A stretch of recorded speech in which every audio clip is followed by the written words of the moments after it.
우리 하나님 말씀은 이사야서 10장입니다.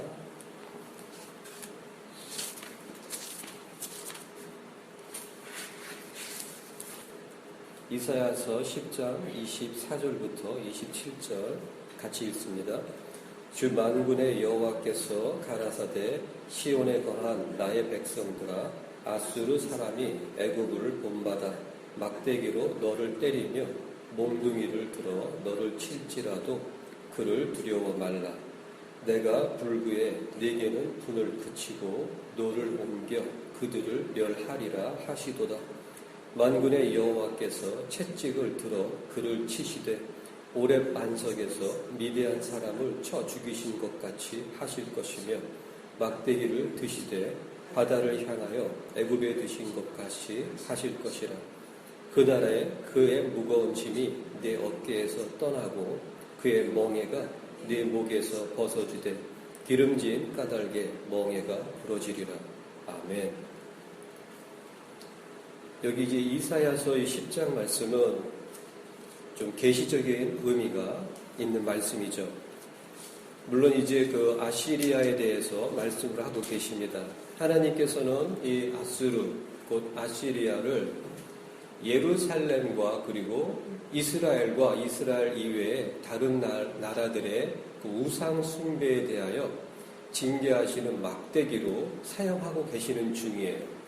그런데 한 가지 큰 문제가 무엇이냐면, 이 아시리아가 하나님께 쓰임받는 도구라는 그 사실을 깨닫지 못하고 자기의 힘으로 그리고 자기의 능력으로 이러한 제국들을 형성하고 있다라는 그런 잘못된 생각을 하게 됩니다. 그것이 이제 10장의 그 초반부에 쭉 나와 있어요. 그러므로 하나님께서는 이제 아시리아도 내가 징계할 것이고 그렇게 말씀을 하고 계십니다. 결국 그 신앙생활이 지금 주님의 다시 오시는 그때가 바로 눈앞인 이 상황에서 아주 극명하게 나타나는 그 모습들이 두 가지가 있습니다. 무엇이냐면, 하나는 제가 지금 말씀드리는 것은 예수와 관계없는 사람들이 아니고 예수를 믿는다고 하는 이 교인들을 대상해서 말씀을 드리는 겁니다. 현대교회 그 교인들 중에서 두 가지 모습으로 더 분명하게 나타날 수밖에 없습니다. 그것이 무엇이냐면, 예수를 말하지만 결국 세상의 모습이 드러나는 교인들과, 그리고 오직 예수만을 부르짖으며 예수만을 구하는 그러한 교인들, 이 두 가지 모습으로 가면 갈수록 나타나게 되어 있습니다. 그 이유가 무엇이냐면, 주님이 교회를 데리러 오시는 그때가 일어나고 그런 다음에 나타나는 그 세계적인 그 사건이 무엇이냐면 7년 대환란의 시작이에요. 자, 이것을 잘 생각해 보시길 바랍니다. 그 의미는 적그리스도가 이 세상을 통치하는 단일 한 국가, 단일 한 제국으로 형성되어가는 그 모습이 더 완전해져 가는 거예요.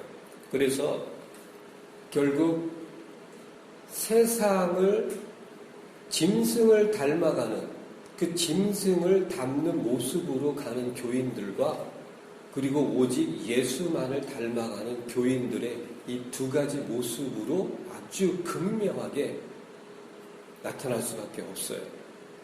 그때가 가까워지면 가까워질수록 그렇게 될 수밖에 없습니다. 짐승을 닮아가든지 아니면 예수를 닮아가든지 둘 중에 하나입니다.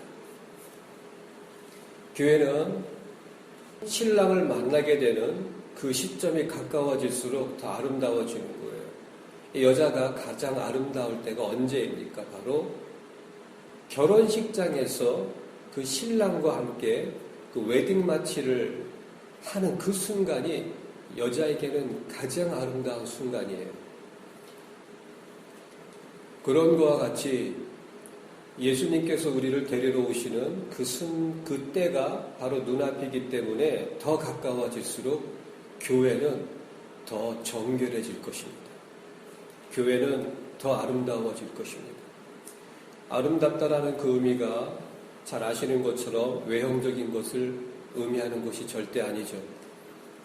바로 그 성품이 더 깨끗하고 더 거룩하고 더 정결함으로 가게 되는 것입니다.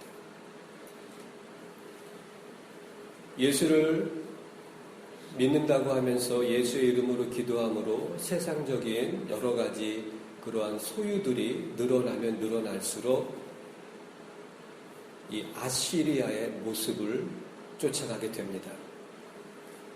아시리아는 권력이 더 강해지고 군대의 힘이 더 강해지고 그리고 제국의 땅이 넓어질수록 결국 그들은 하나님의 도구로 쓰임받는다라는 그 자리에서 이제는 자기들이 자기의 힘으로 제국을 형성했다라고 하는 그런 교만한 결국 마귀의 자식으로 가고 있는 것이죠. 이사야서 50장에도 아주 동일한 말씀이 있어요. 어떤 의미의 말씀이 있냐면 시작은 하나님의 그 주신 하나님께서 주신 그 진리의 불, 하나님의 불을 가지고 시작을 했는데 결국 그 불에 대해서 익숙해지고 능숙해짐으로 그 능숙함이 자신의 능력이 되어버렸을 때에 이제는 자기들이 불을 만들어낸다고 말씀하고 계시는 거예요.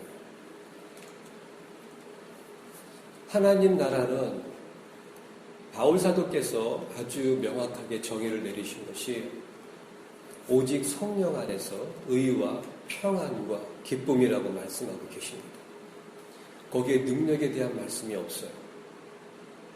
하나님 나라는 성령 안에서 의와 평안과 기쁨이니라. 이것이 로마서 14장에 있는 말씀이에요. 그러면 또 이렇게 반문을 할 수 있겠죠.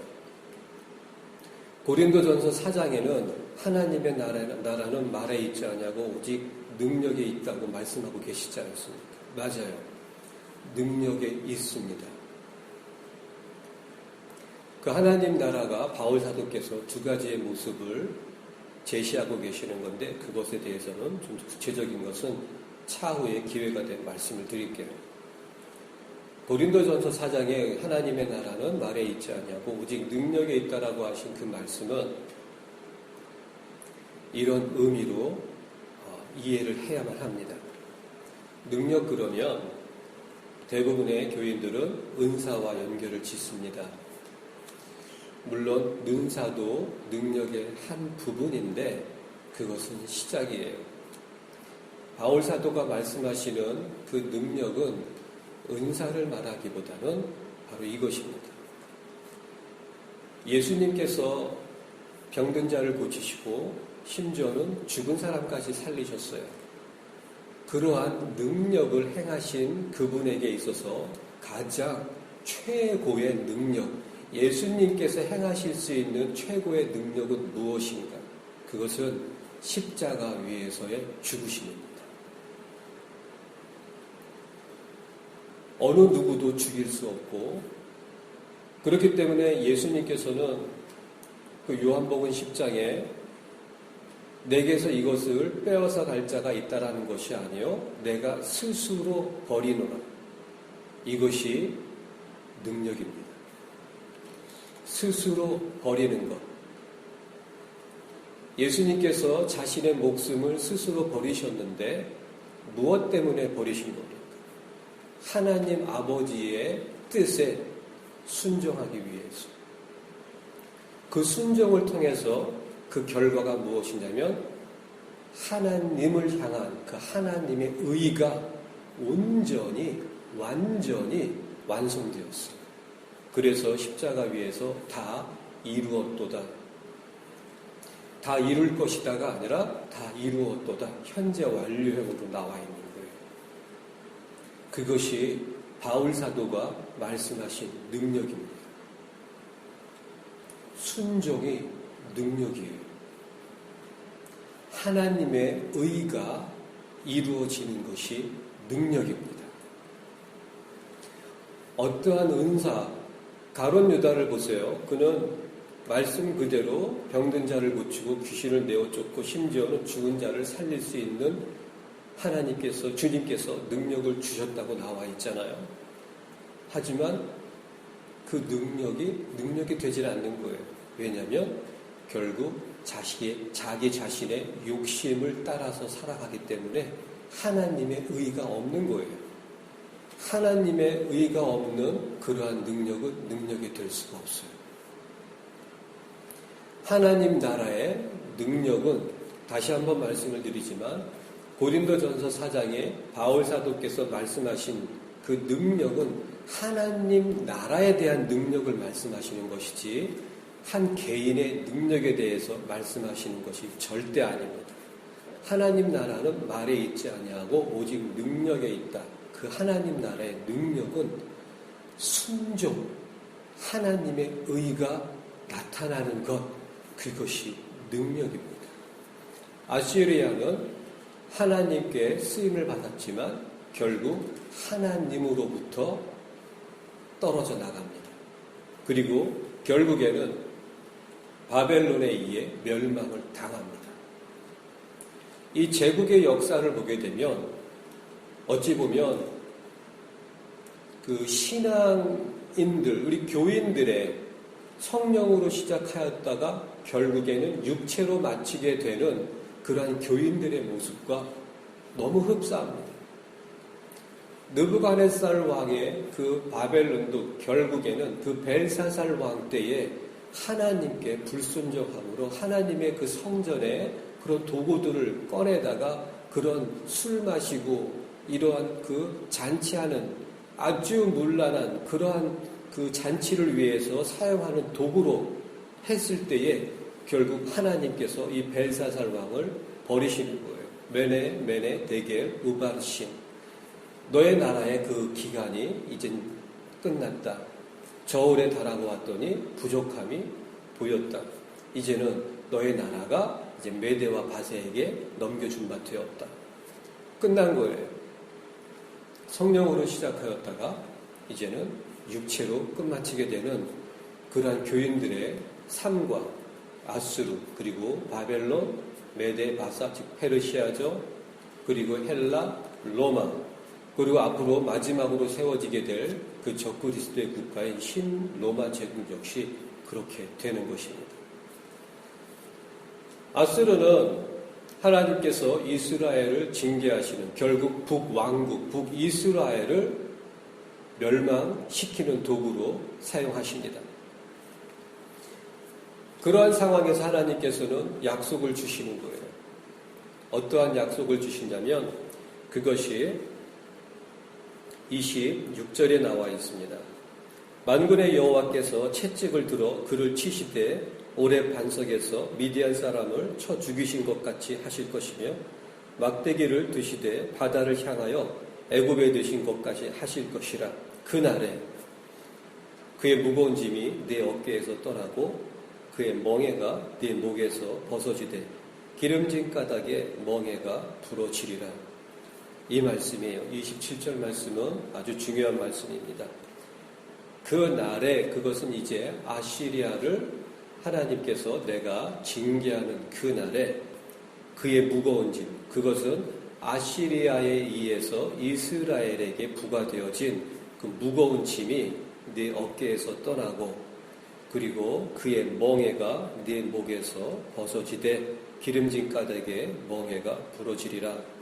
여기에서 멍에가 부러지는, 결국 아시리아의 그 멍에가 부서지는 그 이유가 무엇이냐면 기름진 까닭에, 이렇게 말씀하고 계십니다. 여기에서 이 기름진, 이 기름지다, 이 기름, 이것이 히브리어로 쉐멘입니다. 이 쉐멘은 말 그대로 이 기름이에요. 개역성경은 기름진 이렇게 번역을 해놓았는데 사실 이것은 의역을 너무 많이 한 거예요. 킹제임스 성경에 보게 되면 이제 anointing 이렇게 되어 있고 NIV라든지 그 다른 킹제임스 이외의 대부분의 성경들은 이제 fatten, 살찐, 기름진 이런 식으로 번역을 했어요. 하지만 이 쉐메는 성경 히브리어 이 쉐메는 구약 성경에서 제가 살펴본 바로는 거의 대부분이 다 기름 이렇게 번역이 되어 있습니다. 창세기 28장을 보게 되면 이제 그 야곱이 에서를 피해서 이제 삼촌 그 라반이 그러니까 하란으로 갈 때에 그 과정에 중간에서 돌을 베고 잠을 잡니다. 그랬더니 이제 하나님과 그 만남이 있잖아요. 꿈에서 그걸 깨어났더니 그곳이 여기가 하나님이 계신 곳이구나 해서 그곳을 베트엘 즉 베델 하나님의 집 이렇게 그 장소를 명명합니다. 그리고 그가 그 돌베개를 거기 세우고 거기에다가 기름을 붓죠. 거기에서 돌베개에 기름을 붓게 할 때 이 기름 그것이 쉐멘 동일한 단어입니다. 그래서 여기에서는 기름진 그것이 아니고 기름 까닭에 즉 기름으로 인하여 멍에가 부러지리라 이렇게 번역을 하는 것이 가장 정확한 번역입니다. 그래서 킹제임스 성경은 이것을 어노인팅 이렇게 번역을 했어요. 그리고 한글 번역을 보게 되면 킹제임스는 기름 부음 이렇게 번역을 했습니다. 기름 부음으로 인하여 멍에가 부러지리라. 좋은 번역이죠. 기름이라는 것은 이것입니다. 무엇입니까? 출애굽기 28장에 보게 되면 이 기름에 대해서 하나님께서 설명을 하십니다. 기름을 발라 이런 말씀이 나와요. 거기에서 이 기름도 쉐멘 동일한 단어입니다. 기름을 바르다. 너희가 그것에 기름을 발라 거룩하게 하고 이 말씀이 있어요. 기름이라는 것은 거룩하게 하는 것입니다. 여기에서 기름 부음으로 인하여 혹은 기름으로 인하여 멍에가 부러지리라. 그것은 무엇이냐면 거룩하여 짐으로 멍에가 부러지게 되리라. 그런 의미입니다. 그러한 아시리아를 통한 징계로 인하여서 이스라엘이 하나님께 부르짖는 거예요. 하나님을 찾는 거예요. 그러므로 하나님께서는 그 이스라엘을 보살피시고 선지자인 이사야와 그리고 다른 여러 선지자를 통해서 말씀을 주시는 거예요. 그러므로 그들을 거룩하게 하십니다. 성경에서 이 기름은 거룩하게 하는 것이고 구약으로 가게 되면 거룩하게 하는 것이 진리라고 말씀하고 계십니다. 요한복음 17장에 보게 되면 진리로 저희를 거룩하게 하옵소서. 하나님 아버지의 말씀은 진리입니다. 이것이죠. 예수님께서는 요한복음 17장에 그렇게 말씀하고 계시는 거예요. 진리로 저희를 거룩하게 하옵소서. 구약 성경에서는 기름을 발라 거룩하게 하고 이 기름은 무엇입니까? 이것은 너무나도 당연한 것입니다. 여호와의 영, 성령님입니다. 이사야는 여호와의 신이 임한 자예요. 그 여호와의 신이 임한 이사야가 하는 것이 무엇이냐면 병든 자를 고치고 죽은 자를 살리고 능력을 행하는 것이 아니라 이스라엘을 향하여서 하나님의 말씀을 대언하는 것입니다.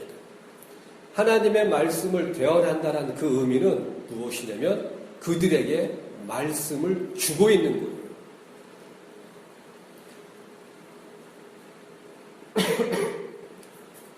죄송합니다.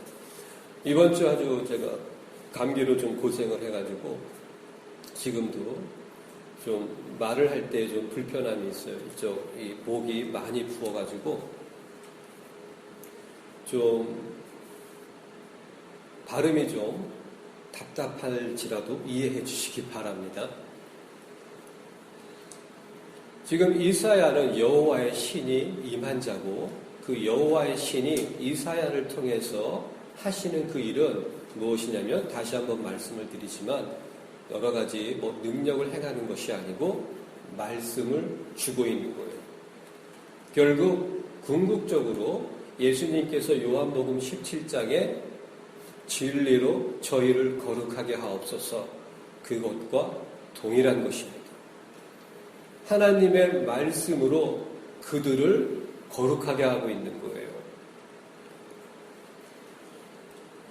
그 의미에 대한 결론을 좀 드리길 원합니다. 예수를 믿는다고 해서, 즉 제가 말씀드리는 이 믿음이라는 것은 그저 입으로 시인하고 영접한다라는 그런 믿음, 현대교회의 거짓 교리로 가르쳐지는 그 믿음, 그것으로는 절대 거룩해질 수가 없어요. 거룩해지는 그것은 진리로 거룩해지는 거예요. 우리의 성품이, 그리고 우리의 그 생각과 이 마음의 기준이 진리가 되지 아니하면 절대 거룩해지지 못합니다. 우리가 진리대로 얼만큼 살아내느냐의 얘기를 말씀드리는 것이 아니고, 내 안에 내 성품과 내 마음과 내 생각의 그 기준은 오직 말씀이어야만 한다는 의미입니다. 내 생각이 기준이라는 그것은 내 인생은 내 거라는 거예요. 내 생각이 기준이라는 것은 내가 주인이라는 거예요. 그래서 예수의 이름으로 기도하고 예수의 이름으로 헌금을 하고 섬김을 할지라도 결국 그러한 모든 것들이 결국에는 자신의 삶의 축복과 문제 해결을 위해서 심는 거예요. 좀 무서운 말씀을 좀 드리길 원합니다. 문제 해결이 있어서 예수의 이름으로 금식 기도까지 하고 그런 문제 해결을 위해서 교회에 헌금을 하기도 하고 섬기기도 합니다. 그랬을 때 하나님께서 만약 문제 해결을 해주신다면 그 사람의 신앙의 삶은 결국 자기가 원하는 것을 구하는 신앙의 삶을 살게 되어 있어요. 자기가 원하는 것을 위해서 신앙생활을 하는 거예요. 결국 자기가 주인인 거예요. 그런 사람에게는 죽었다 깨어나도 거룩한 삶이 있을 수가 없어요.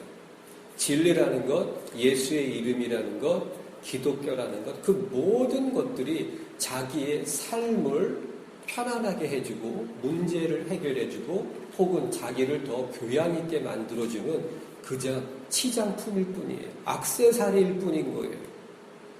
이런 말을 제가 한번 드린 적이 있죠. 십자가를 목에다 걸지 말고 너의 목을 십자가에 걸어라. 지금 현대교회 너무나도 많은 교인들이 십자가를 자신의 목에 걸고 그냥 액세서리로 살고 있는 거예요. 신앙은 그게 아니에요. 나의 목을 십자가에다가 거는 거예요. 십자가로 사는 거예요. 바울 사도가 골로새서 2장 말씀에 이렇게 말씀하고 계시지 않습니까? 저가 십자가로 승리하셨느니라. 예수는 십자가로 승리하신 거예요. 병 고치고 안진뱅이를 일으켜 세우시고 눈먼 자를 보게 하시고 죽은 자를 살리신 그러한 능력으로 승리하신 것이 아니고 십자가로 승리하셨다고 말씀하고 계시지 않습니까? 우리도 마찬가지. 우리의 신앙의 삶의 그 이김, 그 승리는 능력이 나타나고 기도의 제목들이 응답되어지는 그런 것이 아니에요. 십자가로 승리하는 거예요. 십자가는 무엇입니까? 내가 죽는 것, 나의 생각이 죽는 것, 내 욕심이 죽는 것, 내가 주인이었던 내가 죽고 오직 나를 위해서 죽으시고 나를 대신하여 죽으시고 다시 사신 예수 그리스도가 주인이 되는 것, 오직 예수만 주인이 되는 곳, 그곳이 십자가입니다. 그 십자가로 승리하는 거예요. 능력, 지식, 학력, 소유, 그런 걸로 승리하는 것이 아니라 오직 십자가로 승리하는 겁니다. 내 안에 예수가 있는가? 내 안에 진리가 있는가? 그것입니다.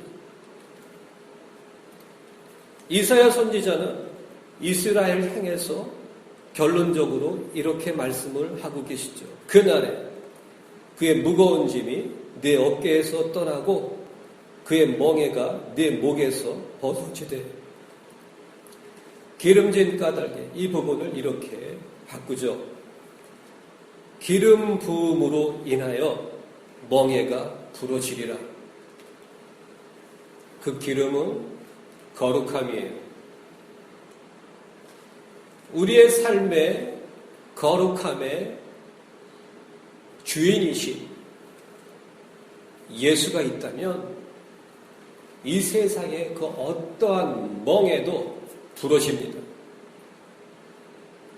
예수가 없기 때문에 세상의 멍에와 그리고 흉악한 결박을 당하게 되는 것입니다.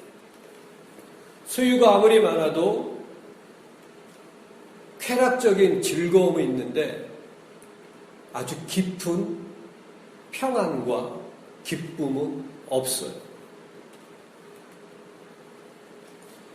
마약 중독자들에게 그런 공통점이 무엇이 있냐면 그것에 관한 책을 읽은 적이 있어요. 이렇게 대화를 나눕니다. 마약 중독자에게 언제가 가장 행복합니까? 마약할 때요. 언제가 가장 그런 불행합니까? 마약을 하지 못할 때요. 너무 당연한 얘기죠. 제가 이것을 말씀드리는 그 이유는 예수가 없는 그런 교인들은 이 세상에서 아무리 소유가 많아도 그 소유로 인한 기쁨은 마약처럼 잠깐이에요. 더 많은 소유가 있는 사람을 보면 그 마음에 분노와 그리고 시기가 생깁니다. 현재 자신의 것으로 감사와 기쁨과 행복감이 있는 것이 아니라 저 사람보다 더 많은 소유를 갖고 싶어서 그 마음에 평안이 사라집니다. 기쁨이 사라집니다. 감사도 사라집니다.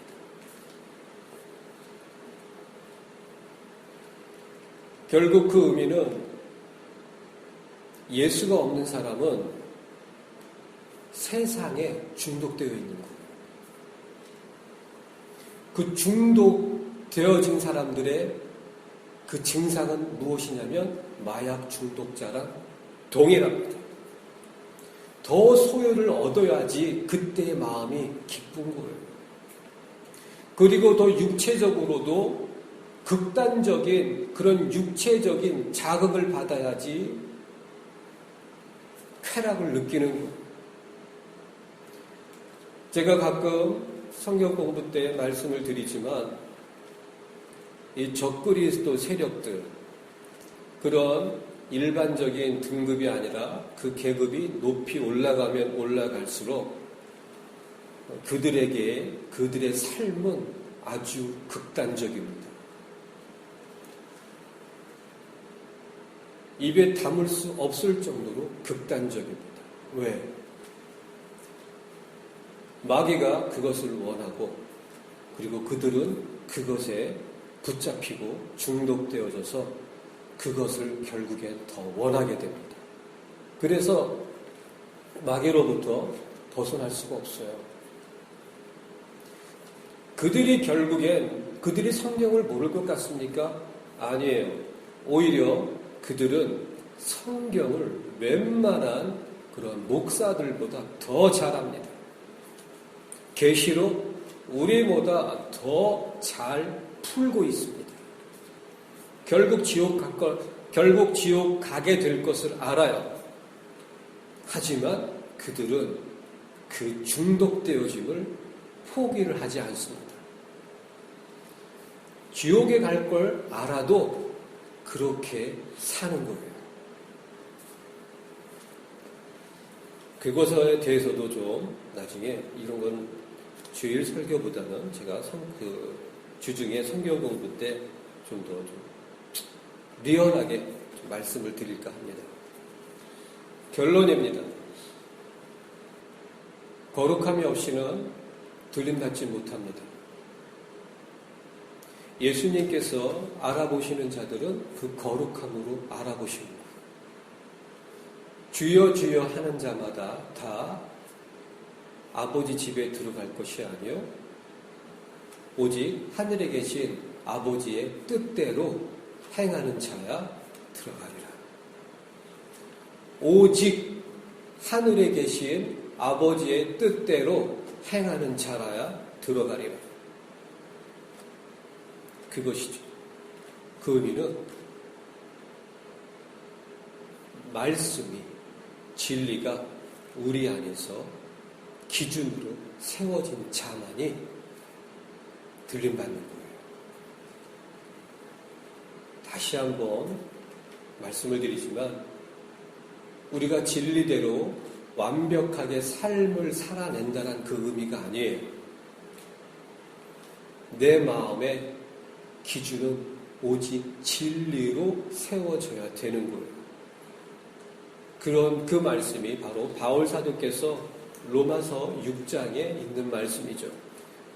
너희는 내가 너희에게 전하여 준 바 된 교훈의 본을 마음으로 순종하여 죄에서 해방되어 의의 종이 되었느니라. 이 말씀을 가지고 한번 전할 거예요.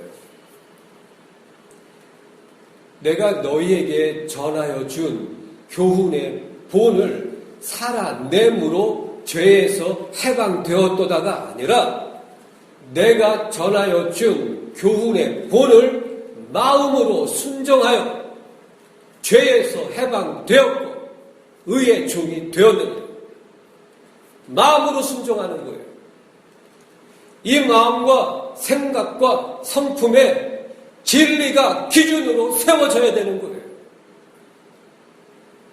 그것이 거룩함의 시작입니다.